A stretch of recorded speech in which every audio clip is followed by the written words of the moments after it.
सेना आईएनए, भारतीय स्वतंत्रता लीग। दक्षिण पूर्व एशिया में जापान युद्ध में तेजी से प्रगति कर रहा था और उसने पहले ही सिंगापुर पर कब्जा कर लिया था। बड़ी संख्या में भारतीय सैनिक, लगभग 55,000 को युद्धबंदी के रूप में पकड़ लिया गया।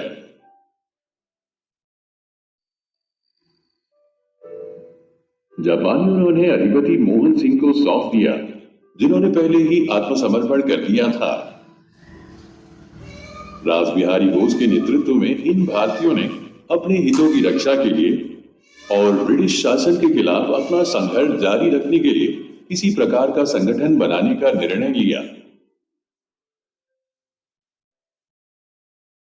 उन्होंने भारत की स्वतंत्रता के लिए लड़ने के लिए भारतीय समुदाय को संगठित और एकजुट करने के उद्देश्य से एक भारतीय स्वतंत्रता लीग का गठन किया।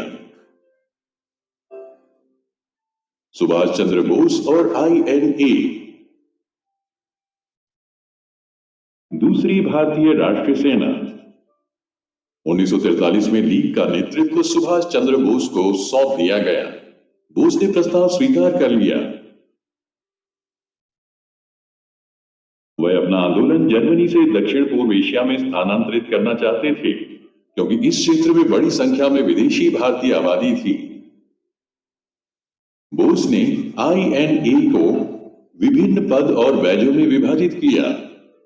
बोस के प्रभाव के कारण स्थानीय नागरिक भी आईएनए में शामिल हो गए।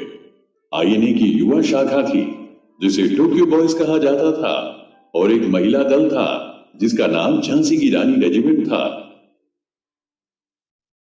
झांसी की रानी रेजिमेंट को लक्ष्मी सहगल के अधीन रखा गया था। अस्थायी सरकार। 21 अक्टूबर 1943 को आजाद हिंद या स्वतंत्र भारत पर अंतिम सरकार का गठन किया गया था, जिसमें बोस को राज्य का प्रमुख और भारतीय राष्ट्रीय सेना का सर्वोच्च सेनापति नियुक्त किया गया था। अंतिम सरकार को 9 देशों Japan, Burma, Croatia, Germany, Philippines, Nanjing चीन, इटली और सियाम या थाईलैंड द्वारा मान्यता दी गई थी।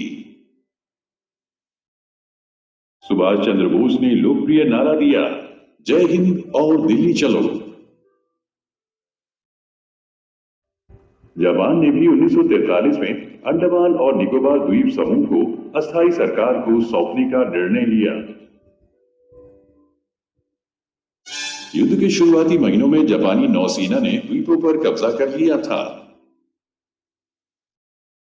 दिसंबर में सुभाष बोस ने इन द्वीपों का दौरा किया और उनका नाम शहीद और स्वराज द्वीप रखा।